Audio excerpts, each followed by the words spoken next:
Hello, welcome back दोस्तों। मैं आपका दोस्त एम समीर फिर से एक बार हाजिर हूँ एक शानदार टॉपिक के साथ। और आज की क्लास बहुत ही मज़ेदार होने वाला है। यदि आप क्लास 12th के बच्चे हैं और आप चाहते हैं कि हर एक ऑब्जेक्टिव को आप हिट करना चाहते हैं, सॉल्व करना चाहते हैं, फुल मार्क्स उठाना चाहते हैं, तो फिर इस वीडियो में शुरू से अंत तक बने रहें। नहीं तो बहुत ही मज़ेदार कहानी पढ़ने से आप चूँकि कैसे आपको पढ़ाया जाता है और कैसे पढ़ाया जाना चाहिए। केवल 10 मिनट के अंदर मैं इस वीडियो को शॉर्ट में ही समाप्त कर दूंगा। और दी अर्थ जो तकरीबन 3 से 4 क्लास ऑफलाइन में पढ़ाया जाता है, 10 मिनट में आप सीख सकते हैं। तो चले स्टार्ट करते हैं, इसे समझने की कोशिश कीजिएगा। बहुत इन शॉर्ट हम बात करेंगे। सबसे पहले थोड़ा राइटर के बारे में बात कर लेते हैं। तो चले देखते हैं। दी अर्थ जिससे हम लोग पढ़ना चाहते हैं, यहाँ पे प्रोज का नाम है और दी अर्थ इसलिए नाम पड़ा चूँकि एक ज़मीन है 4 एकड़ प्लॉट का। इस ज़मीन को लेकर कहीं ना कहीं कहानी है, इसीलिए इसका नाम रख दिया गया है दी अर्थ। दोस्तों, इसको हमने दी अर्थ पढ़ा, दे अर्थ नहीं पढ़ा। इसका कारण क्या है? चूँकि जिस नाउन के पहले आर्टिकल द का प्रयोग किया जाता है, यदि उस नाउन का फर्स्ट साउंड वावल हो तो फिर इसको हम लोग द नहीं पढ़ के दी पढ़ते हैं। आशा करते हैं आपको समझ में आ गया होगा। ये एक शॉर्ट स्टोरी है। इसको लिखने वाले जो राइटर हैं वो भी शॉर्ट स्टोरी राइटर होगा, आपको मालूम है, जिसका नाम एच.ई. बेट्स है। जन्म 1905 ईस्वी को हुआ और 1974 ईस्वी को इनका देहांत हो गया। सबसे पहले ज़िंदगी की शुरुआती दौर पे वो अपनी कैरियर स्टार्ट करते हैं जर्नलिस्ट से, और फिर आगे चल के वो एयरफोर्स में काम करते हैं और कई किताब अपने जीवन में लिखते हैं। उनमें से 2 किताब मैं उठाया हूँ जो बहुत इंपॉर्टेंट है आपकी एग्ज़ाम, बिहार बोर्ड के, खास करके बिहार बोर्ड में जो बच्चे पढ़ रहे हैं, बिहार बोर्ड के बच्चों के लिए हो सकता है कि आपको पूछा जाए fair stood the wind for France किसने लिखा, तो आप कहेंगे एच.ई. बेट्स ने लिखा। एक दूसरी बुक है उनका द पर्पल प्लेन, जिसको लिखने वाले कौन है? एच.ई. बेट्स। दोस्तों, यहाँ कहानी किस चीज़ के बारे में है उससे समझने की कोशिश करते हैं। एक टेनेंट है, यानी वो किसान जो किराए पे ज़मीन लेते हैं, आप कह सकते हैं लीज में ज़मीन लेते हैं और खेती करते हैं अपनी, और पापी पेट को पालते हैं। वो एक किसान जिसका नाम क्या है? जॉनसन है। ये इंग्लैंड के एक गांव में रहते हैं। आप सोच रहे होंगे कि एक राइटर को गांव के लोगों के बारे में लिखने की शौक़ क्यों हुई? क्योंकि राइटर जो है एच.ई. बेट्स, इनको गाँव से बहुत लगाव रहता था। ये इंग्लैंड में अक्सर गाँव से लोगों से मिला करता था, खास करके किसानों से इनका अच्छा बनता था। अर्थात आप यूँ कहो कि किसानों से वो अक्सर बातचीत करते रहता था, उठना बैठना उसका लगा रहता था। तो उन्होंने एक किसान का नाम, जिस किसान की ज़िंदगी को लिखा है और साथ में किसान का बेटा बेंजी का ज़िंदगी को लिखा है। तो यहाँ पे किसान का नाम जॉनसन है, जो एक टेनेंट फार्मर है, यानी कि एक ऐसा किसान जिसके पास खुद का कोई ज़मीन नहीं है। और दोस्तों, आज की दुनिया में जिसके पास ज़मीन ना हो, लोग समझता है कि इसके अंदर ज़मीर भी नहीं है। क्योंकि ज़मीन वाला को ही लोग सैल्यूट करता है, जिसकी ज़मीन नहीं है, पैसा भी नहीं है, तो उसको तो लोग आप जान ही रहे। और साथ में ये क्या था? प्रीचर था।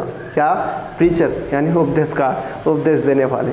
अक्सर आप देखिएगा जिसके जेब खाली हो और जिसके बैंक में बैलेंस ना हो, मुंह में बेचारे कुछ शब्द रख लेते हैं और ख़ुद को मनाने के लिए क्या क्या बोलते रहते हैं, यानी उपदेश देते रहते हैं। तो ये भी एक उपदेशकार थे। लेकिन हाँ, ये रोड छाप वाले नहीं, बल्कि ये चर्च में उपदेश दिया करते थे, इसलिए वो फादर भी हैं।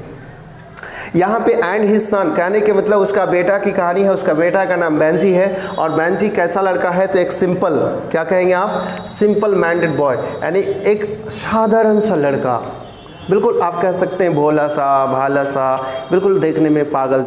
जॉनसन को ऐसा लग रहा है कि मेरा बेटा जो है वो पागल है, मेरा बेटा एक नॉर्मल बच्चों की तरह बिहेव नहीं करता है, तो फिर इसके अंदर कुछ ना कुछ बीमारी है, कुछ ना कुछ कमी है। इसको लेकर वो आप कह सकते हैं कि सालों भर इधर से उधर भटकते रहता है। और कई बार इधर से उधर भटकने के बाद ये जो जॉनसन है, ये अपने बेटा को लेकर कहाँ चले जाता है? एक डॉक्टर के पास। दोस्तों, डॉक्टर के पास जब अपने बेटे को लेकर जाता है जॉनसन, तो डॉक्टर अपना ट्रीटमेंट करता है, पूरी पार्ट्स ऑफ बॉडी का जांच करता है, और फिर उसे वो डॉक्टर पाता है कि बेंजी के अंदर कोई बीमारी नहीं है। बल्कि बेंजी को दिक्कत क्या है कि इसके जन्म के बाद जिस तरह से उसको शारीरिक रूप से उसकी वृद्धि होनी थी, वो हो गया। यानी कि बेंजी डे बाय डे शरीर से ग्रो करते गया। अब कह सकते हैं कि फिजिकली उसमें ग्रोथ आया, लेकिन बेंजी का मेंटल ग्रोथ रुका रहा। यानी बच्चे में जो दिमाग था उसी प्रकार का रहा, यानी इसकी दिमाग में उतना ग्रोथ नहीं हो पाया जितना एक नॉर्मल बच्चा का होना चाहिए था। इसीलिए बेंजी सिंपल दिखता था। और बेंजी के अंदर पागल दिखने का सबसे बड़ा कारण क्या था कि बेंजी का लार्ज लूज लिम्स था, यानी उनका जो अंग शरीर के जो है, जो उनके जैसे हाथ है या आप कह सकते हैं लिप्स है या नोज है, पार्ट्स ऑफ बॉडी, वो ढीला ढाला था। यानी किसी को मुक्का मार दे तो कुछ नहीं होने वाला। आप कह सकते लड़की टाइप का नहीं सोचेगा, वो लोग तो सॉफ्ट है, लेकिन ये ढीला ढाला था। खैर कोई बात नहीं, आप समझ रहे होंगे। लार्ज लूज लिम्स याद करो क्योंकि पूछा जाएगा। अच्छा, सिंपल माइंडेड, पागल जैसा दिखता था, इसीलिए चिंतित था कौन? जॉनसन अपने बेटा को लेके गया कहाँ? डॉक्टर के पास। आपको बताऊं कि जब जॉनसन डॉक्टर के पास लेके गया, डॉक्टर ने उसको जांच किया उनका आई थिंक, और उसको डॉक्टर को पता चला कि बच्चे को कोई बीमारी नहीं है, बल्कि बच्चे की मेंटल ग्रोथ नहीं हो पाया है। और क्यों नहीं हो पाया पता है? क्योंकि वो बच्चा इंटरेस्ट नहीं लेता था किसी चीज़ में। दोस्तों, यदि आप किसी चीज़ पर इंटरेस्ट ले रहे हैं तो कोई बुरी बात नहीं है, लेना चाहिए या आना भी चाहिए। जैसे मिसाल के तौर पे आप क्रिकेट खेलते हैं, आप क्राइम बोर्ड खेलते हैं, आप मोबाइल देखते हैं, वगैरह वगैरह कई चीज़ों में आपका इंटरेस्ट है, कोई बुरी चीज़ नहीं होनी चाहिए। इससे आपका तेज़पन दिखता है, एक्टिवनेस दिखता है, ऐसा होना बेहद ज़रूरी है। लेकिन बेंजी के अंदर बहुत कम इंटरेस्ट था, इसलिए इसके दिमाग में ग्रो नहीं हो पाया। आज समझ में आया कि बच्चे को हम लोग खिलौना क्यों देते हैं। जैसे आपके घर में बच्चा होता होगा 6 महीना 7 महीना का, कंजूस बाप भी खिलौना खरीद के लाता है, क्योंकि बच्चे खिलौने के साथ खेलता है तो उसका दिमाग ग्रो होता है। यदि आप अपने बच्चों को या अपनी भाई बहन को खिलौना नहीं देते हैं तो देना सीखिए।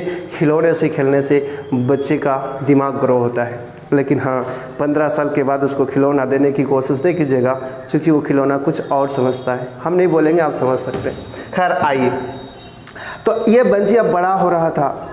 डॉक्टर के पास गए, डॉक्टर ने कहा कि आप अपने बेटा को कोई बिजनेस दे दो, कोई काम दे दो, कोई ऑक्यूपेशन, कोई एक पेशा दो, ताकि उस काम को करे और रिस्पॉन्सिबिलिटी समझे। और जब वो रिस्पॉन्सिबिलिटी लेगा, उस काम को करना स्टार्ट करेगा, तो ऑटोमेटिकली उसके दिमाग में ग्रोथ आना स्टार्ट हो जाएगा, क्योंकि उसके दिमाग को एक खाना मिलेगा, भोजन मिलेगा। हमारे माइंड को एक भोजन की आवश्यकता है, और हमारा दिमाग को भोजन तब मिलता है जब अलग अलग चीज़ों पर हम इंटरेस्ट लेते हैं। समझ रहे होंगे। तो एक बिजनेस। अच्छा बताओ, एक लेला सा पागल सी बच्चा जो देखने में बिल्कुल लेला हो, नाक से नीटा आए, मुंह में चले जाए, फर्क ना पड़े, वैसा बच्चा आपको लगता है कि कॉस्मेटिक का दुकान चला पाएगा? हरगिज नहीं। क्या वो दूसरी काम कर सकता है? कतई नहीं। तो बेंजी के बाप को और डॉक्टर को ऐसा फील हुआ कि इसको अगर मुर्गी का बिजनेस दे दिया जाए तो बहुत बेटर रहेगा। तो डॉक्टर ने सजेशन दिया, एडवाइस दिया जॉनसन को, बेंजी के बाप को, कि आप एक काम कीजिए, अपने बेटा के लिए मुर्गी का बिजनेस स्टार्ट कीजिए। जॉनसन वहीं से अपनी मार्केट की ओर जाता है और मार्केट की तरफ से जाके 10 से 12 मुर्गी खरीद के लाता है। जो आपकी बुक है उसमें वर्ड यूज़ है 10 और डोजन, यानी डोजन मीन्स 12 होता है, एक दर्जन को डोजन कहते हैं। तो 10 से 12 मुर्गी खरीद के लाया, अलग अलग रंग के, कलर के खरीद के लाया, और बेंजी जो है उस मुर्गी को खिलाने लगता है, यानी बेंजी का इंटरेस्ट उस मुर्गी में जाने लगता है। फिर धीरे धीरे बेंजी को एक बात समझ में आती है, मुर्गी को खिला के क्या फ़ायदा है। तब उसको अचानक समझ में आता है, यार मुर्गी को खिलाने से अंडा मिलेगा। हाँ देखो, इसकी दिमाग अब ग्रो होने लगा कि मुर्गी को खिलाने से क्या मिलेगा? अंडा। मुर्गी क्या देगी? अंडा। और मुर्गी अंडा देने लगी। और फिर मुर्गी की अंडा देखने के बाद बेंजी के दूसरे आइडिया आता है कि अगर हम चाहें तो इस अंडा को बेच सकते हैं। और फिर बेंजी उस अंडे को बेचने लगता है। जी हाँ, अपने घर के ही पीछे के उसी रोड के बगल में दुकान में, या फिर जो लोग खरीदने के लिए, अंडा खरीदने के लिए गांव घर में आता होगा, आपको पता होगा, उन लोगों को वो अंडा बेचता था। और जाके उस पैसे को ले जाके किचन में कपबोर्ड के ऊपर वो रखना चाहता था उस पैसा को, बेसन में, लेकिन वो बेंजी जो है वहाँ तक अपने हाथ को पहुँचा नहीं पाता था। तो फिर बेंजी की माँ ने बेंजी से कही कि एक काम करो बेटा, तुम अपने पैसा मुझे दे दो, और हम और तुम्हारे पिता हम दोनों इस पैसा को सेव करेंगे, यानी इकट्ठा करेंगे, जमा करके रखेंगे। जब ये पैसा थोड़ा पर्याप्त होगा, कुछ जैसे कि मान लीजिए 2, 4, 10, 20 टका या 100, 200 हो गया आज की दुनिया में, तो उस हिसाब से हम उस पैसे को ले जाकर बैंक में डिपॉजिट कर देंगे, और फिर इस पैसा से तुमको इंटरेस्ट मिलेगा। इंटरेस्ट वाली बात हो तो कोई भी एक्टिव हो जाता है। बेंजी ने सोचा कि तब तो बढ़िया बात, अपनी माँ को पैसा रखने के लिए दे देता है, और उसके माँ बाप क्या करता है, उस पैसे को रखता है। और इस तरह से बेंजी अपना बिजनेस को करते रहता है, बिजनेस बढ़ाते रहता है। और आपको सुन के हैरानी होगा, बेंजी अपने बिजनेस में इतना मशगूल हो जाता है कि मैं 14 साल की उम्र में, कितना बोलिए, 14 ईयर्स, बोलिए 14 ईयर्स, केवल 14 ईयर्स यानी 14 साल की उम्र में वो स्कूल छोड़ देता है। ऑब्जेक्टिव क्वेश्चन पूछेगा 2023 लिख लो कि बेंजी ने स्कूल कितने साल की उम्र में छोड़ा, तो 14 साल की उम्र में उन्होंने स्कूल छोड़ा। क्यों छोड़ा? चूँकि उसको मुर्गी पे इंटरेस्ट आ चुका था बिजनेस में। जब ये स्कूल छोड़ा तो उसके पास मुर्गी की संख्या कितनी थी? तो उसके पास मुर्गी की संख्या 40 से 50, और 40 से 50 मुर्गी मिलकर सप्ताह में कितना अंडा देती थी? तो वो तकरीबन 200, कितना, तकरीबन 200 200 एग्स पर वीक मिलता था बेंजी को। अब अंडा की संख्या यानी एग्स की संख्या बढ़ने लगी।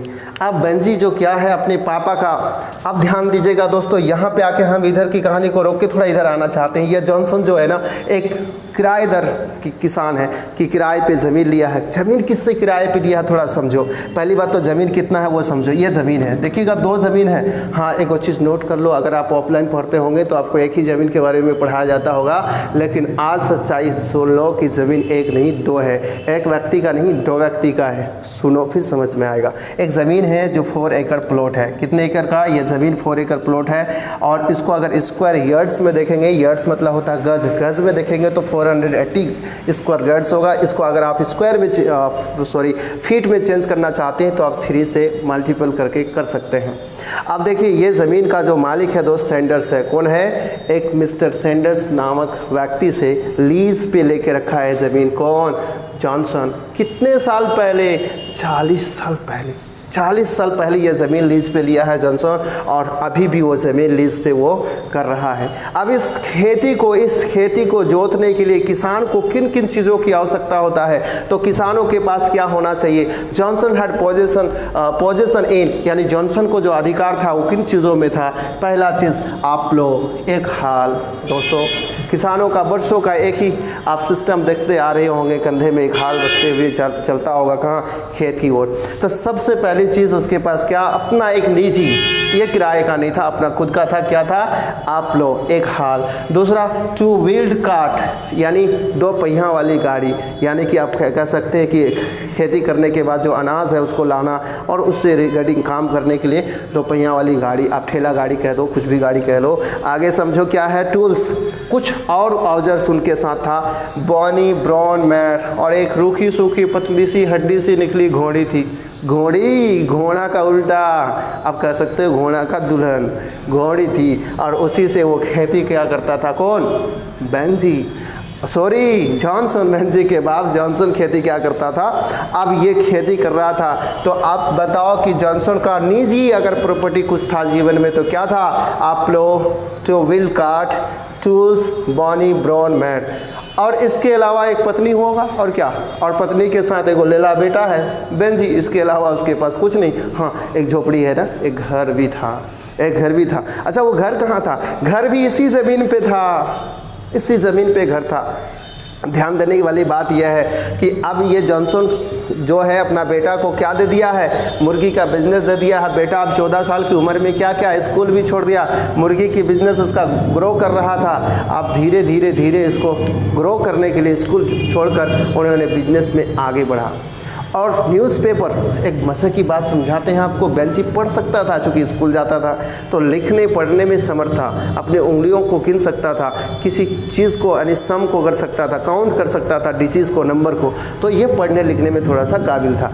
अब हुआ क्या? ये न्यूज़पेपर पढ़ता था। न्यूज़पेपर में जैसा जैसा वो मुर्गी के बारे में जानता था, सीखता था, उस चीज़ को वो अप्लाई करता था। कैसे वायर कूप बनाना है, नेटिंग करना है मुर्गी को रखने के लिए ताकि मुर्गी एक्सरसाइज कर सके, और इस तरह से वो सारे काम करता था। हाँ, और एक मज़ेदार बात, एक बार उन्होंने न्यूज़पेपर में पढ़ लिया कि मुर्गी की जो नस्ल है ना, अलग अलग नस्ल की मुर्गी को अलग अलग जगह पे रखने से डिस्टर्बेंस नहीं होगा। मिसाल के तौर पे इतना समझो कि एक बूढ़ी को अगर जवान के पास रख दिया जाए, यानी एक जवान लड़की को बूढ़ी के पास या एक बूढ़ी को जवान लड़की के पास रख दिया जाए, बात एक ही है, तो हो सकता है कि बूढ़ी में जवान वाला फीलिंग आ जाए या जवान में बूढ़ी वाला फीलिंग आ जाए।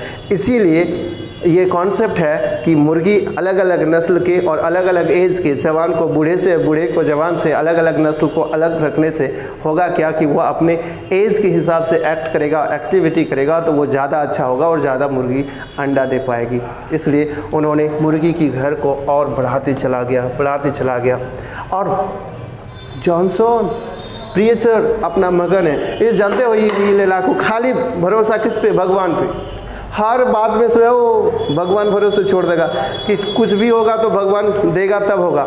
खेती करेगा लेकिन खेती में काम नहीं करेगा, वो भगवान चाहेगा तो दे देगा। ये मतलब भगवान भरोसे जीने वाला बंदा ये है। लेकिन उसका बेटा लैला भगवान भरोसे नहीं, काम करता है, संघर्ष करता है और धीरे धीरे बढ़ रहा है।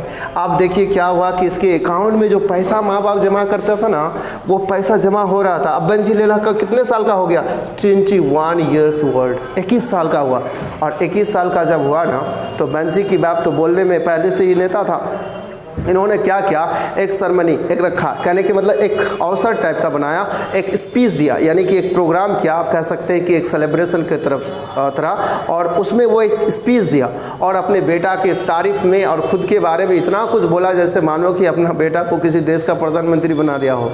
और बहुत मतलब होता ना कि बोलने वाला व्यक्ति ऐसे भी चुप नहीं रहता, तो खूब बोला।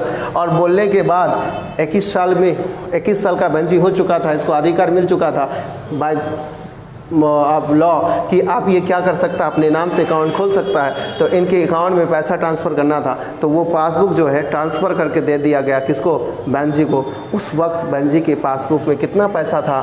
200 कितना बोलिए? 230 पाउंड्स, 230 पाउंड्स, 230 पाउंड्स। अच्छा सर ये पाउंड्स क्या है? तो ये पाउंड्स क्या है? करेंसी है। कहाँ का? इंग्लैंड का। तो इंग्लैंड का करेंसी क्या है? पाउंड्स। तो 230 पाउंड्स उस पासबुक में पैसा था। आप बोलिएगा सर अगर हम इंडिया की करेंसी पैसा में देखें, उसको रुपया में, तो कितना हुआ होगा? तो हाँ, उस वक्त अगर हम बात करें कब का है, लगभग यानी इसका जन्म कब हुआ? 1905, मरा कब? 1974, लगभग 1960 के आसपास। उस वक्त जो है इंडिया का जो रुपया रेट था वो लगभग 14 रुपया, यानी इंडिया का 14 रुपया और इंग्लैंड का 1 पाउंड बराबर था लमसम। और आज के डेट में इंग्लैंड का 1 पाउंड और इंडिया का लगभग 100 रुपया। तो इंडिया का पैसा का रेट रफ्तार से गिर रहा है और इंग्लैंड का रेट जो है लगभग बना हुआ है। ध्यान दो। तो लगभग अब उस वक्त अगर इसको काउंट करके देखेंगे तो इसको अगर 14 से गुना करेंगे तो कितना हो जाएगा? 3220, यानी 3220 रुपया हमारे देश के पैसा उसके पासबुक में था। लेला पासबुक देखा बंजी और जेब में डाल लिया। जैसे जेब में डाला, बाप को लगा एक झटका। बाप सोचा अरे हम तो इसका पैसा बचाने में, बाप और माँ दोनों सोच रहा है कि हम लोग तो इसका पैसा बचाने में मदद किए हैं, तो वो बेटा क्या करेगा? हम लोग को पासबुक तो रखने देगा। और चूँकि इसके पैसा कमाने में, ये जो पैसा कमाया है तो इसके पैसा कमाने में हम लोग का योगदान है, इसलिए हम लोगों को भी इसका कुछ शेयर मिलेगा। लेकिन बेटा छुपे चाप अपना जेब में रख लिया। पासबुक चेक में रखने का अंदाज़ इसको कहीं ना कहीं सताता है कि मेरा बेटा बदल रहा है। खैर कुछ भी है, बाप है ना, इसको बेटे पे प्यार आ जाता है और सोचता है कि बेटा मेरा अभी भी पागल है, अभी भी उतना तेज़ नहीं बना है। अगर तेज़ बनता तो क्या करता? बाप को दे देता रखने के लिए। इतना तेज़ नहीं बना इसलिए खुद रख लिया है। तो जॉनसन सोचता छोड़ो, लेकिन फिर भी मन में एक दुख तो है जो आता ही है। भारी मन से जॉनसन पूछ रहा अपना बेटा बंजी से कि बेटा ये पैसा का क्या करेगा? जॉनसन का जवाब सुनो। जॉनसन कहता है कि मिस्टर व्हाइटमोर जो है ना अपना ज़मीन बेचना चाहता है। मिस्टर व्हाइटमोर अपना ज़मीन बेचना चाहता है और मैं उस ज़मीन को ख़रीदना चाहता हूँ। हे देखो मिस्टर व्हाइटमोर, इसका कितना ज़मीन है? इसका भी 4 एकड़ प्लॉट है, यानी ये 2 अलग अलग प्लॉट है। एक सैंडर्स का है और दूसरा मिस्टर व्हाइटमोर का है। लेकिन आपको जब ऑनलाइन पढ़ाया जाता होगा तो केवल सैंडर्स की ज़मीन के बारे में बताया जाता होगा। ध्यान रखिएगा, ऑब्जेक्टिव में फंस जाइएगा तो फिर MSS दूर नहीं। ऑफलाइन क्लास करना चाहते हैं तो चुप्पे चाप आ जाइए। आइए, तो व्हाइट मोर से ज़मीन खरीदना चाहता था कौन? बहन जी। अब इसके पास पैसा, अब बहन जी क्या हो गया है? मैन ऑफ प्रॉपर्टी, इसके पास पैसा हो चुका है। अब बहन जी जो है ज़मीन खरीद लिया, अब अपना इसका निजी 4 एकड़ का प्लॉट हो गया। अब ये अपना मुर्गी के घर को और बढ़ाने लगा और बढ़ाने लगा, और ये जो है अब इसके अकाउंट में इतना पैसा हो गया कि कोई बोल भी नहीं सकता कितना पैसा है।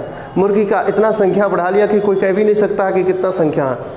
अरे अनाप शनाप ये तरक्की किया अपने जीवन में, और तरक्की करते करते करते करते ये तरक्की करते करते और तरक्की किया, आगे बढ़ा आगे बढ़ा, और ये बेंजी जो है ना आगे बढ़ते चला गया। और उसका बाप जो है वो लेला जहाँ है वही है। जॉनसन का अगर कुछ बढ़ रहा है तो वो एज बढ़ रहा है। अब ये जॉनसन 65 साल का हो चुका है। कितने साल का? जॉनसन का अगर कुछ बढ़ रहा है तो प्रॉपर्टी नहीं, एज बढ़ रहा है। और ये जो बेंजी है इसका एज तो बढ़ ही रहा है, लेकिन इस एज से ज़्यादा पैसा बढ़ रहा है, और जब पैसा ज़्यादा बढ़ जाए तो एज बढ़ना घट जाता है, याद रखिएगा। तो जॉनसन बेंजी जो है आगे बढ़ते चला गया, बेंजी अपना एज से बढ़ा और कुछ क्या ही नहीं बचा, तो ऐसे ही रहा। अब हुआ क्या कि सैंडर्स नामक व्यक्ति अचानक आ जाता है किसके पास?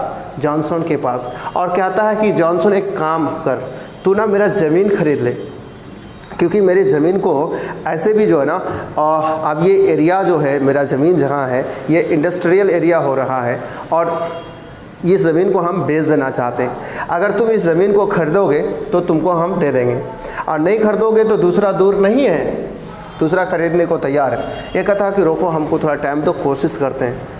लेकिन आप कितनों कोशिश कर लेगा तो इसके पास क्या है? एगो हाल है, एगो ठेला गाड़ी घोड़ा गाड़ी है, कुछ टूल्स है और एगो घोड़ा है, इससे वो क्या ज़मीन खरीद लेगा? संभव ही नहीं। तो वो फिर एक बार जाता और कहता कि देख पैसा का मैं इंतज़ाम नहीं कर सका। कि किसके पास जाता है? जॉनसन जाता है सैंडर्स के पास, कहता इंतज़ाम नहीं कर सका। मिकलमस एक डे है क्रिश्चियन लोगों के, तो कहा कि उस दिन की हम जो है आपको पैसा नहीं दे पाएंगे, तो घर खाली करके चल जाएंगे, आप फिर बेच दीजिएगा। तो कहा कि नहीं नहीं नहीं नहीं, आप चिंता मत कीजिए, दूसरा दूर नहीं, आपका बेटा जो बेंजी है ना वो ज़मीन खरीदना चाहता है, उसी को बेच देते। ये कहता हाँ, मेरा बेटा बहुत खुश होता है। बछड़ा आता है अपने बेटा के पास और कहता बेटा मैंने सुना कि तुम सैंडर्स का ज़मीन खरीदना चाहते हो। कहा कि हाँ। कहा तुम ज़मीन खरीदना चाहते हो तो बहुत अच्छी बात है, ये आइडिया कहाँ से आया, या फिर तुमने मुझे नहीं पूछा? इस तरह से अपना बाप बेटा में जो बात होता है उन्होंने वो की। बाप को बेटा कह रहा है कि नहीं हमें और बिजनेस बढ़ाना है तो ये ज़मीन खरीदना ही था, तो मैंने बात उनसे कर ली। कहा ठीक है, और लेकिन इसके जो बात करने का अंदाज़ था जॉनसन को चोट पहुंचा रहा था कि बेटा ज़मीन तो खरीद रहा है, एक तरफ खुशी तो ज़रूर है, लेकिन दूसरी तरफ बेटा ज़मीन बाप को दरकिनार करके खरीद रहा है। बाप के साथ उनका कम्युनिकेशन गैप बढ़ता जा रहा है। इसी चीज़ का चिंता जॉनसन को हो रहा है। अब बेटा जो है बेंजी सैंडर्स का भी ज़मीन खरीद चुका है। अब ये ज़मीन जहाँ घर था जॉनसन का, वो ज़मीन सारा किसका हो गया? अरे बेंजी का, वो लेला का, जिसका कहा जाता है लार्ज लूज लिम्स, ढीला ढाला अंग शरीर रखने वाला। अब ये ज़मीन का मालिक बन गया है। अब पूरा दोनों ज़मीन इसी के पास, घर भी उसी के पास। दोस्तों आप यहाँ से मज़ेदार बात आपको समझ में आएगा। अब ये बहुत अमीर हो चुका है, अकेले इतने काम को संभालना संभव नहीं, तो कुछ आप कह सकते हैं कि काम करने वाले मेड्स रखना था उन्हें, काम करने वाले असिस्टेंट्स के रूप में कुछ लोगों को रखना था। तो उनमें से एक लड़की थी, एक मेड थी जो उसके घर में काम करती थी, जिसका नाम फ्लोरेंस था। फ्लोरेंस नामक एक लड़की उसके यहाँ काम करती थी, जिसके बारे में कहा जाता है कि उसका भी लार्ज लूज लिम्स था, यानी वो लड़की भी देखने में ठीक ठाक नहीं। विशेष करके बुक में उसके लिप्स और लेग्स यानी पैर और होंठ के बारे में चर्चा है कि बहुत लूज और पैर बहुत हेवी। आप ऐसा कह सकते हैं कि वो एक प्रकार से अगली टाइप की थी, यानी देखने में बदसूरत। और ऐसे भी मुर्गी के खाम में खूबसूरत हसीन लड़की थोड़ा ना आएगी, समझ सकते हो। तो एक बदसूरत टाइप की लड़की उसमें काम करती थी। अब उसके घर में वो काम करने वाली लड़की काम कर रही थी। एक बार वो जो है ना थोड़ा ढीला ढाला कपड़ा पहनी थी, उतना डिटेल में ले जा रहे हैं, आप पढ़िएगा समझ में आ जाएगा। ढीले ढाला कपड़ा पहनी थी, किचन में काम कर रही थी, ऐसे झुकी थी। कौन? वही लड़की जिसका होंठ बहुत ढीला ढाला था, फ्लोरेंस, यही जिसे झुक के काम कर रही थी, और इसका ना एक शैडो बाहर बन रहा था, परछाई बाहर बन रहा था। बंजी उधर बैठा था, बंजी को परछाई से कुछ खुले अंग दिख रहा था। किसका? फ्लोरेंस का। किसको दिख रहा था? वो लैला को, पागल को, बंजी को। और लैला उधर से देखते देखते चार्ज हो गया, और हया पीछे से आया और जाके पकड़ लिया किसको? फ्लोरेंस को, और उसको क्या कर दिया? प्रपोज कर दिया, कह दिया आई लव यू। ओहो, समझ सकते हो फ्लोरेंस कितनी खुश हुई होगी, क्योंकि उन्होंने सोच चुकी थी कि जीवन में शायद कोई नहीं आएगा, हमें गले नहीं लगाएगा, शायद मेरा हाथ कभी मेहंदी से नहीं रंगेगा। लेकिन आज उसको आशा, एक उम्मीद मिला है, इसलिए ये बहुत खुश है। ये उसको एक्सेप्ट करती है और दोनों एक दूसरे के प्यार में पागल हो जाता है। अब जो है बेंजी है अपने पापा के साथ बात कर रहा है। पापा उनका, जॉनसन को पता चलता है कि मेरा बेटा बेंजी शादी करना चाहता है। बेंजी जॉनसन फर्स्ट में इस बात को सुनकर खुश होता है कि अच्छी बात है कि मेरा बेटा सक्सेस हो गया, इतना बड़ा बिजनेसमैन बन गया, अब शादी ब्याह करेगा, अच्छी बात है। लेकिन जैसे ही जॉनसन को पता चलता है कि मेरा बेटा बेंजी जो है वो किसी और से नहीं बल्कि उसी घर की नौकरानी फ्लोरेंस से शादी करना चाहता है, बाप का सर भारी हो जाता है। अक्सर बाप का ऐसा ही होता है, प्यार का दुश्मन है ये। और दुश्मन क्यों है आपको समझ में नहीं आएगा, जब आप बाप बनिएगा तब ज़रूर समझ जाइएगा। क्योंकि आपके बाप वहाँ तक सोचते हैं जहाँ तक आप नहीं सोच सकते। आपके सोचने का अंदाज़ अलग है, उसका सोचने का अंदाज़ अलग है। आपका सोचने का स्पीड 4G 5G वाला है, आपके पापा का सोचने का स्पीड जो है 1G वाला है। ये थोड़ा धीरे धीरे सोचते हैं और थोड़ा बेहतर सोचते हैं, और आपके लिए लंबा सोचते हैं, आप थोड़ा शॉर्टकट सोच लेते हैं। खैर कुछ भी है। तो हुआ क्या कि बेंजी जो है बाप के अगेंस्ट चला गया। बाप कह रहा है कि देख बेटा, ये लड़की ना तुम्हारे लायक नहीं है, तुम्हारे घर की नौकरानी है, तुम उससे शादी क्यों करोगे? तुमको तो हसीन खूबसूरत मिलेगी, परी जैसी लड़की आएगी, चांद सी बहू आएगी, काहे का तुम उससे पागल हो शादी करने का? लेकिन बेटा का कहना है, दिल लगी दीवार से तो परी का क्या कहना, हमें दिल इसी से लगा है, यही सुंदर है। Beauty lies in the eyes of beholder, सुंदरता देखने वालों की नज़र पर निर्भर करती है। पापा आप मेरी निगाहों से तो देखिए कितनी सुंदर है। यूँ मानो कि बेंजी जो है कहना चाहता हो, अपने पापा से कहना चाहता हो कि मैं उनके लबों में खो जाना चाहता हूँ, मैं उनकी लबों में खो जाना चाहता हूँ, फिर उन्हीं की गीत गाना चाहता हूँ। जलकर बुझ जाना हो भले ही मेरी किस्मत, मगर एक बार चलना ज़रूर चाहता हूँ। इस तरह से बेंजी प्यार में दीवाना है। खैर जो भी है, आप बाप कभी जीता है बेटा से, इस मामले में नहीं, तो बाप हार गया, बेटा जीत गया, शादी कर ली, ब्याह 40 साल की उम्र में। कितने साल की उम्र में? बेंजी जो है ना 40 साल का हुआ, और उस वक्त मतलब आज ए वाइफ फ्लोरेंस को अपने रूम की तरफ ले गया। आगे की बात मत पूछना, तुम तो समझता है। आगे देखो, अब हुआ क्या कि अब शादी हो गई। दोस्त आपको एक चीज़ मज़ेदार बताते हैं, लड़की लोगों का एक चीज़ हमको कभी समझ में नहीं आया, और वो क्या कि ये इतना सॉफ्ट दिखती है ना, छोटी सी थोड़ी सी बातों में वो रो देती है, लेकिन शादी के बाद इसको हिम्मत जो कहाँ से पैदा हो जाता है, वो सास को रुला देती है। सास ससुर पूरा फैमिली खानदान को हिला कर रख देती है। उसमें पावर जुनून कहाँ से आता है? ये लड़की जो है ना सास के साथ लड़ना स्टार्ट कर देती है। और क्यों लड़ती है पता है? सास को दोस्त सोडा पसंद होता है। ये जो जॉनसन है, जॉनसन की बीवी और बेंजी की माँ, उसको सोडा पसंद होता है। वो सोडा खाती भी है, और कोई बर्तन वगैरह धोती है तो सोडा से धोती है ताकि वो क्लीन ज़्यादा हो। लेकिन ये बहू जो है ना सास के थोड़ा खिलाफ जाएगी ही जाएगी, तो ये बहू क्या की, सास के खिलाफ जाती थी। ये सोडा के बिना बर्तन धो दी। अब सास जो है उनसे मुंह लगाती थी, दोनों में अनजन बन होता था। और जैसे देखे बेंजे का घर घुसने का टाइम आया, हया जाके गिर गया। होता ना पतली सबका क्या नाटक होता है, आपको समझाते हैं। कैसे झगड़ा लगाएगी सास बहू में और बेटा माँ में झगड़ा, सास बहू में झगड़ा हो गया। अब बहू जो है थोड़ा मुँह भारी करके काम कर रही है, सब ठीक है। और जैसे ही देखेगा कि मेरा दूल्हा आ रहा है, बाहर में गाड़ी उसका सीटी मिल गया, दिख गया है खिड़की से, अब वो बाहर आएगी और जाके गेट थोड़ा सटा देगी रूम में, और हया गिर जाएगी बेड में। और पति आके बोलेगा, ए क्या हुआ? थोड़ा ऐसे हिलाएगा, ए क्या हुआ? क्या होगा? फिर क्या होगा? तो क्या होगा? इस तरह से बोलेगा, बोलेगा क्या होगा? अगर होगा भी तो क्या कीजिएगा आप? तो अपना माँ का पार्ट लीजिएगा, आप तो अपना बहन की पार्ट लीजिएगा, आप मेरा सुनिएगा थोड़ा, फिर काहे पूछते हैं मेरा फिर कौन है? अरे बोलो ना क्या हुआ?